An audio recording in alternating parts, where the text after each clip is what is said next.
Hello students, कैसे हैं आप सभी। मैं पूनम तिवारी आप सभी स्टूडेंट्स का Hindi NCERT by Poonam Tiwari channel पर स्वागत करती हूं।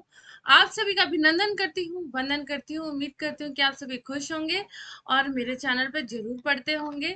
तो आज हम जो पढ़ने जा रहे हैं वो उस चैप्टर का नाम है विप्लव गायन।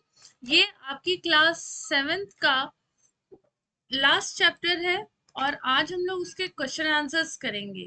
बालकृष्ण, इसे लिखा है बालकृष्ण शर्मा नवीन ने। इसकी एक्सप्लेनेशन है इस चैप्टर की। वो ये एक्चुअली कविता है, ठीक है। ये कविता है, इसका जो एक्सप्लेनेशन है वो चैनल पर पोस्ट किया हुआ है, आप लोग जरूर देख लीजिएगा। हम लोग बिना रुकावट के इस चैप्टर के प्रश्न उत्तर देख लेते हैं। कण कण में है व्याप्त वही स्वर, कालकूट फणी की चिंतामणि। वही स्वर, वह ध्वनि, वही तान, आदि अधिकांश वाक्य किस भाव के लिए प्रयुक्त है। तो इसका आंसर है कि वही तान नव निर्माण की राहें खोलने हेतु वह जनता के को जागृत करने के लिए प्रयुक्त हुआ है। नेक्स्ट क्वेश्चन है, वही स्वर, वही ध्वनि, वही तान से संबंधित भाव को रुद्ध रुद्ध गीत की क्रुद्ध तान है। निकली मेरी अंतर तर से पंक्तियों से क्या कोई संबंध बनता है। वही स्वर, वही ध्वनि, वही तान से संबंधित भाव का रुग्ध गीत की क्रुधन तान है। निकली मेरे अंतर तन से पंक्तियों में से सही संबंध बनता है, क्योंकि कवि इन पंक्तियों में आवेश पूर्वक जनता को जागृत करना चाहते हैं, परंतु उसके कंठ से वह गीत बाहर नहीं आ सकता, जिससे वह और अधिक अधीर हो जाता है।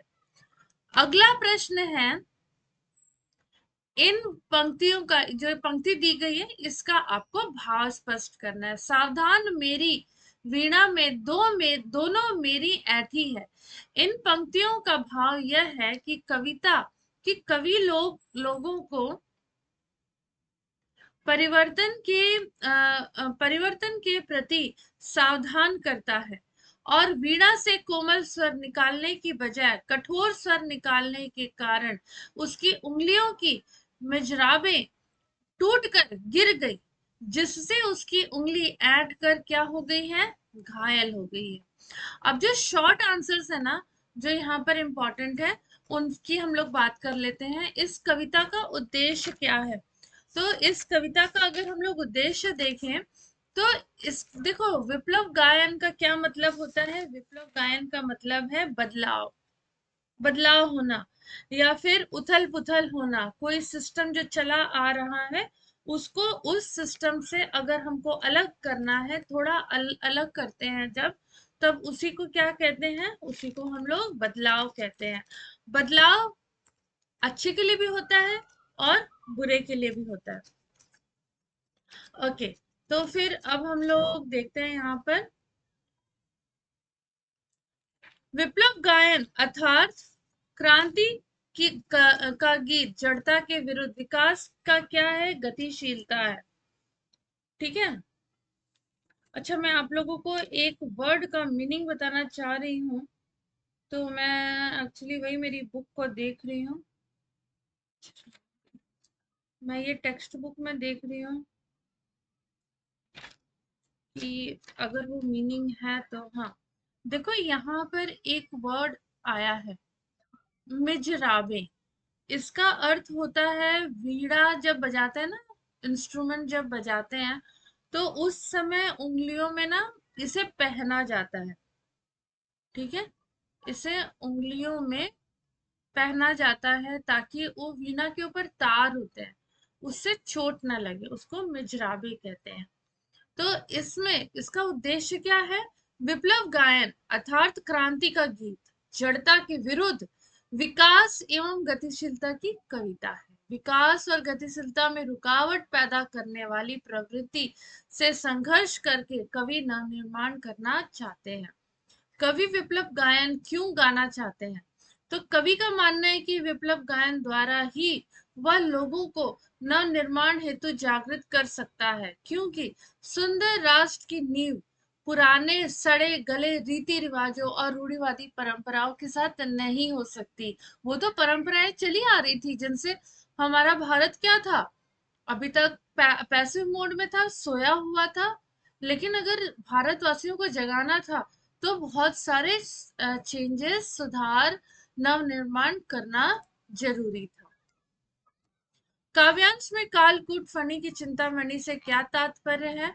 तो विष से परिपूर्ण शेषनाग को अपनी सबसे प्रिय मणि की चिंता हर दम रहती है। वैसे ही कवि चाहता है कि प्रत्येक मनुष्य के मन में नव निर्माण की चिंता जागृत कर सके। इस कविता में कवि किस देखो, ये वाले क्वेश्चन का मतलब है कि कालकूट फणी मन की चिंतामणि, तो बोला गया जो शेषनाग है ना, उसे अपनी मणि की चिंता रहती है हर समय, जो उसके सिर में रहती है उसकी चिंता रहती है। वैसे ही जो मनुष्य है, कवि कहते हैं कि मनुष्य, प्रत्येक मनुष्य के मन में हर वक्त क्या रहता है, नए निर्माण की चिंता जागृत होती है कि कैसे मैं कुछ नया करूं जिससे मेरा डेवलपमेंट होए, मेरे परिवार आगे बढ़ सके, है ना।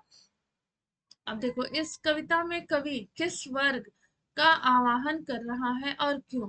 तो इस कविता में कवि ने ना युवा वर्ग का आवाहन किया है, ये इंपॉर्टेंट है, क्योंकि युवा वर्ग में ही नवीन बदलाव लाने की शक्ति होती है। अब जो यंग जनरेशन होती है वो कैसे होती है, उसे किसी चीज से डर नहीं लगता, है ना। जो बूढ़े लोग हो जाते हैं ना तो उन्हें डर लगता है कि अरे हमें धक्का मार दिया, हम गिर जाएंगे, हमारी हड्डी टूट जाएगी। लेकिन जो नए लोग रहते हैं ना, यंगस्टर्स जो रहते हैं, उनको डर नहीं लगता। तो उनके अंदर क्या रहता है, बहुत ही एनर्जी रहती है।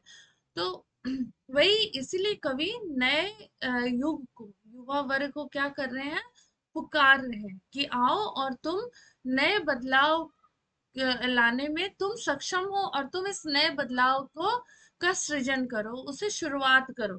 वह चाहता है कि युवा वर्ग जीर्ण शीर्ण प्राचीन रूढ़ियों एवं रीति रिवाजों का नाश हो जाए और देशवासियों में नवीन गतिशीलता का और उत्साह का संचार हो। विप्लव गायन कविता हमें क्या संदेश देती है? संदेश देती है कि पुराने रीति रिवाज हैं, रूढ़िवादी परंपराएं हैं, उनको छोड़ दो। उनका बोझ अपने सिर पर लेकर मत चलो, क्योंकि वो जो है मनुष्य की उन्नति में क्या करते हैं, बाधा उत्पन्न करते हैं, और उन्हें तोड़ देना चाहिए। और नव निर्माण करने हेतु पुरानी परंपराओं का विध्वंस करना जरूरी होता है। अगर आपको कुछ नया निर्माण करना है तो पुरानी, अब कोई बिल्डिंग खड़ी है 20 साल पुरानी है तो वो तो डेंजरस ही हो गई ना।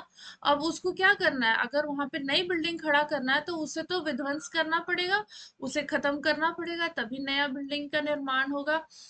इस हेतु मनुष्य को सदा तत्पर रहना चाहिए। तो उम्मीद करती हूँ कि आप लोग को इस चैप्टर से रिलेटेड क्वेश्चन समझ में आ गए हैं। क्वेश्चन आंसर्स को अच्छे से समझने के लिए पहले इसके एक्सप्लेनेशन को जरूर देखिए, और चैनल को लाइक कर दीजिए, शेयर कर दीजिए, सब्सक्राइब नहीं किया है तो सब्सक्राइब कर दीजिए।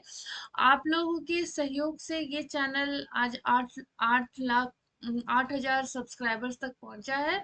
मेरे मुंह से अभी निकला 8 लाख। मैं यही चाहूंगी कि मेरा ये चैनल आप लोगों के सहयोग से, आप लोगों के लिए और आप जैसे बहुत सारे स्टूडेंट्स के लिए ये चैनल है। तो हम सब मिलकर इस चैनल को आगे बढ़ाते हैं, ऐसी मेरी आप सभी से कामना है। मिलते हैं अगले सेशन में अगले कुछ चैप्टर के साथ। तब तक के लिए हंसते रहिए, मुस्कुराते रहिए, खिलखिलाते रहिए, पढ़ते रहिए, मेरे चैनल पर हमेशा आते रहिए।